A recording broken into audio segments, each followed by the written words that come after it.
বন্ধুরা আজকে আমি তোমাদেরকে কুমড়োর একটা নতুন রেসিপি বানিয়ে দেখাবো। এই কুমড়োর রেসিপিটা কিন্তু খুবই ভালো লাগে খেতে। আর এই কুমড়োর রেসিপিটা আমি একদম স্বাস্থ্যকর বানাবো। আর এই কুমড়োর রেসিপিটা বানাতে হলে তোমাদেরকে 1 বাটি আটা এই কুমড়ো হলেই রেসিপিটা তৈরি হয়ে যাবে। এই রেসিপিটা খুবই টেস্টি হবে। তোমরা পুরো ভিডিও দেখো, অবশ্যই ভালো লাগবে। আর পুরো ভিডিওটা দেখার জন্য তোমাদের কাছে আমার অনুরোধ রইল। আর ছোটোদেরকে ভালোবাসা আর বড়োদেরকে প্রণাম জানিয়ে আজকে রেসিপি আমি শুরু করব। এই রেসিপিটা শুরু করার আগে আমি তোমাদেরকে একটু বলে দিই, তোমাদের ভালোবাসায় আমি 300টি সাবস্ক্রাইবার পূরণ করতে পেরেছি। আমার 300টি সাবস্ক্রাইবার পূরণ হয়ে গেছে এবং 1000 ওয়াচ টাইমও পূরণ হয়ে গেছে। তোমরা এত ভালোবাসা দিচ্ছ। পেস্টটা আমি এখানে বানিয়ে নিয়েছি। এই পেস্টটাকে, এই কুমড়োটাকে আমি কিন্তু আরও ছোটো ছোটো করে কেটে নিয়ে আর জল দিয়ে পেস্টটাকে বানিয়ে নিয়েছি, তা নাহলে কিন্তু হচ্ছিল না। তোমরা চাইলে এখানে সেদ্ধ করেও পেস্টটা বানিয়ে নিতে পারো, তাহলে কিন্তু খুব সহজেই হয়ে যাবে। আর কুমড়োটাকে এরকম বড় বড় করে কাটবে না, ছোটো ছোটো করে কেটে পেস্টটা বানিয়ে নেবে। আর অবশ্যই পেস্টটা বানানোর সময় জল দিতে হবে, তা নাহলে কিন্তু হবে না। যেহেতু আমি জল ছাড়া বানাচ্ছিলাম তার জন্য হচ্ছিল না, আমি আবার ছোটো ছোটো করে কেটে জল দিয়ে এটাকে বানিয়ে নিয়েছি। চলো এবার পুরটা তৈরি করে নিই।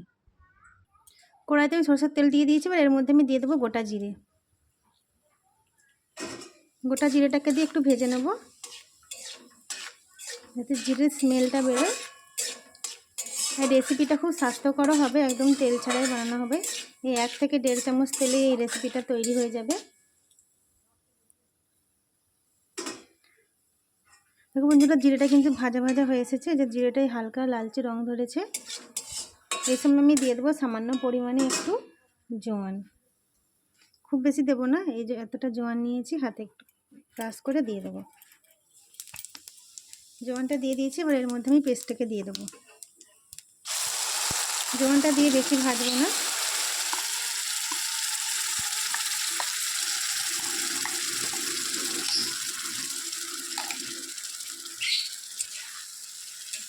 কুমড়োর পেস্টটাকে দিয়ে কিন্তু অনবরত নাড়তে হবে, তা নাহলে কিন্তু তলায় ধরে যাবে।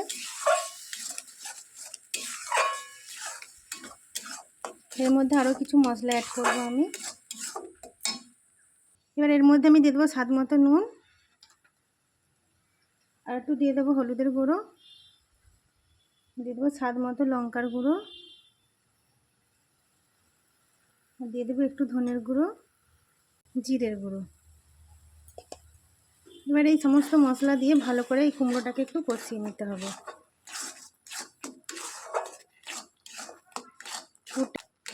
চলো বন্ধুরা, পুরটা অনেকটা পরিমাণে একটু রেডি করে নিই, তারপর আমি তোমাদের দেখাচ্ছি। এবার এর মধ্যে আমি দিয়ে দেবো 1/2 চামচের মতো চিনি। চিনিটা কিন্তু অবশ্যই করে দিতে হবে, তা নাহলে কিন্তু এর স্বাদটা ভালো লাগবে না। অবশ্যই করে চিনিটা কম বেশি করে দিয়ে দেবে। তোমাদের যার যেমন মানে স্বাদটা মনে হবে, সেই তোমাদের ব্যালেন্স অনুযায়ী চিনিটা তোমরা দিয়ে দেবে। দেখো কুমড়ো থেকে অনেকটাই কিন্তু জল এখন শুকনো হয়ে এসেছে। এখনও আমি কিছুক্ষণ এই কুমড়োটাকে রান্না করে নেব। এখানে আমি আটা নিয়েছি 1 বাটি, আর 1/2 বাটি আমি ময়দা নিয়েছি। এবার এটাকে মেখে নেবো। এটা মেখে নেওয়ার আগে আমি পুরটাকে আগে তৈরি করে নেব। দেখো বন্ধুরা, পুরটা কিন্তু এখান থেকে অনেকটাই জলটা টেনে এসেছে। এবার এর মধ্যে আমি দিয়ে দেবো এই আটা আর ময়দা যে চেলে রেখেছিলাম, এখানে অল্প অল্প করে দিয়ে দেবো, আর আমি মেশাতে থাকবো। এতে করে কুমড়োর কিন্তু একদম জল থাকবে না, পুরো জলটায় আটা এবং ময়দাটা টেনে নেবে।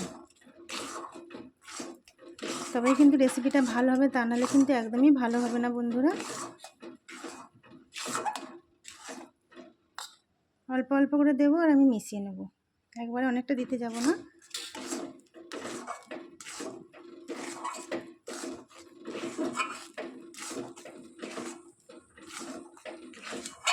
তোমরা কিন্তু এখানে দেখে বুঝতেই পারছো যে অনেকটাই জল এখানে শুকনো হয়ে এসেছে।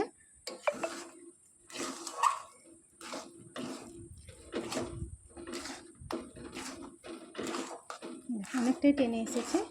এর মধ্যে আমি আরও 1 চামচ দিয়ে দেবো।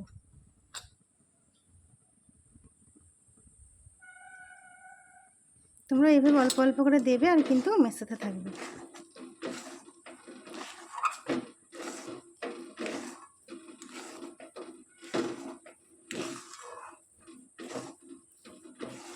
পুরটা কিন্তু আমার একদম তৈরি হচ্ছে, দেখতেই পাচ্ছ বন্ধুরা। কড়াই থেকে কিন্তু একদম ছেড়ে আসছে, মানে পুরটা আমার তৈরি হয়ে গেছে। এবার এইটাকে আমি একটা থালার মধ্যে তুলে ঠান্ডা হতে দেবো। ঠান্ডা হয়ে এদিকে আটাটা আমরা মেখে নেব। ঠান্ডা দেবো নুন, নুনটাকে দিয়ে ভালো করে এখানে আমি মেখে নেবো।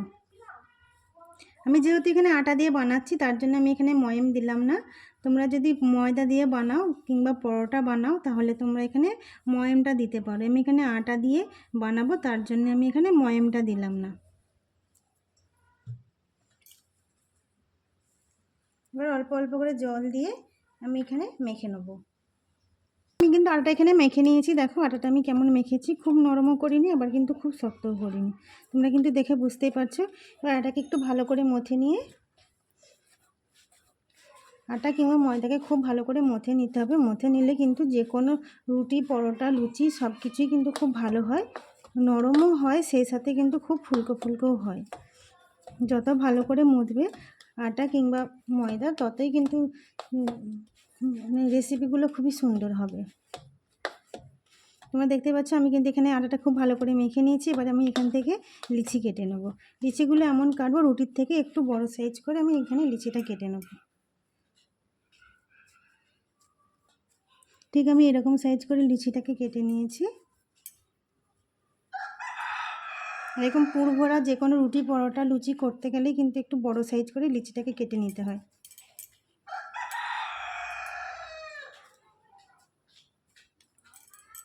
আমার এখানে মোট 5টা হয়েছে।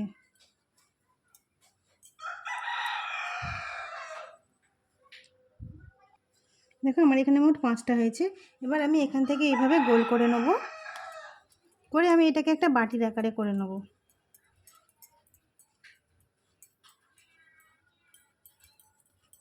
তোমরা এটা খুব ভালো করে খেয়াল করে দেখো আমি কিভাবে এটা করছি। এইখানটাই কিন্তু তোমরা সবাই ভুল করো, ওই জন্যই তোমাদের পুর ভরা যে কোনো জিনিস বানাতে গেলে ফেটে বেরিয়ে যায়।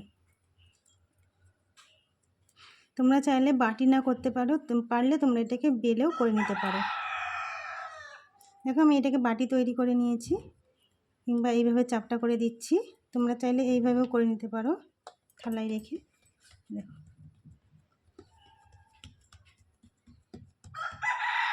করে নিয়েছি। এবার এর মধ্যে আমি পুর দিয়ে দেবো।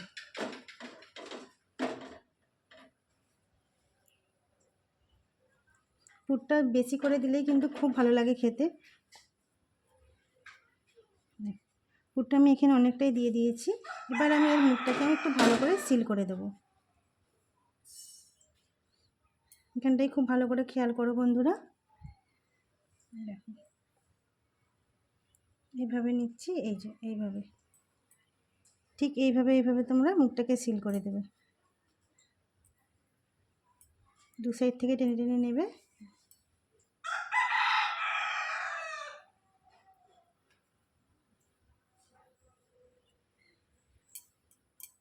এইভাবে তোমরা যদি মুখটাকে সিল করে দাও না তাহলে কিন্তু এটা আর খুলবে না। আমার কিন্তু এখানে একটা তৈরি হয়ে গেছে। তোমরা কিন্তু দেখে বুঝতেই পারলে আমি কিন্তু খুব ভালোভাবে দেখালাম।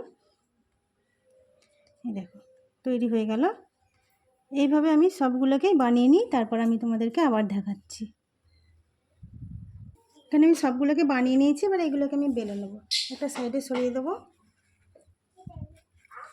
এবার একটা করে লিচি নেব আর এর মধ্যে অল্প অল্প করে আমি এখানে গুঁড়ি দিয়ে দেবো।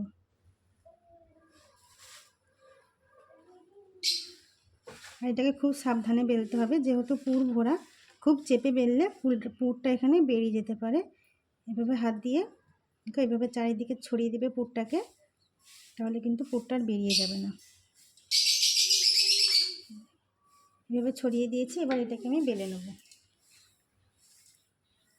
একদম সাবধানে হালকা হাতে বেলে নেব।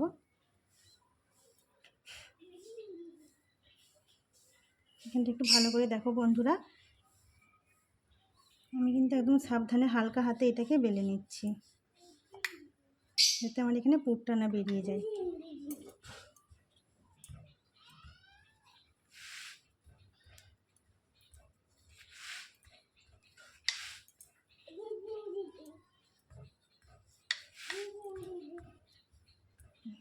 এটা বেলা হয়ে গেছে। এটাকে আমি খুব বেশি আর বড় করব না, খুব বেশি বড় করলে পুরটা বেরিয়ে যাবে। এখানে কিন্তু চাটুটাকে আমি আগে থেকে বসিয়ে গ্যাসটাকে জ্বালিয়ে চাটুটাকে গরম করে নিয়েছি। আর এর মধ্যে আমি দিয়ে দেবো। একটু টেরা বেঁকা হলেও কোনো অসুবিধা নেই। এটাকে সমান করতে গেলে কিন্তু পুরটা বেরিয়ে যেতে পারে, তার জন্য হালকা হাতে টেরা বেঁকা হোক, এতে কোনো অসুবিধা হবে না।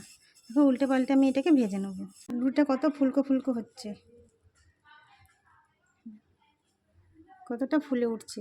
তোমরা রুটি না বানাতে চাইলে এখানে স্বাস্থ্যকর বানাতে হলে অল্প করে তেল ব্রাশ করতে পারো।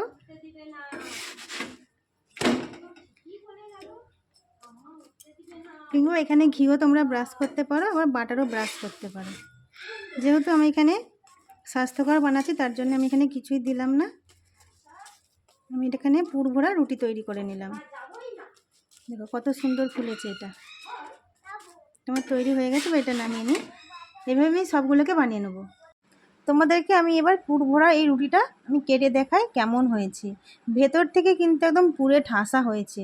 দেখো বন্ধুরা, তোমরা কিন্তু দেখে বুঝতেই পারছো ভেতর থেকে পুরে ঠাসা হয়েছে। আর আমার এই রেসিপিটা যদি ভালো লেগে থাকে প্লিজ লাইক কমেন্ট শেয়ার করে দিও। অবশ্যই কমেন্টে জানিও তোমাদের কেমন লাগলো। আর এরকম নতুন নতুন রেসিপি পেতে আমার চ্যানেলটিকে অবশ্যই সাবস্ক্রাইব করে রেখো, আর পাশের বেল আইকনটি অবশ্যই বাজিয়ে দিও। আমি নতুন কোনো ভিডিও আপলোড করলে তোমাদের কাছে পৌঁছে যায়। আজকের মতো এখানে শেষ করছি, টাটা।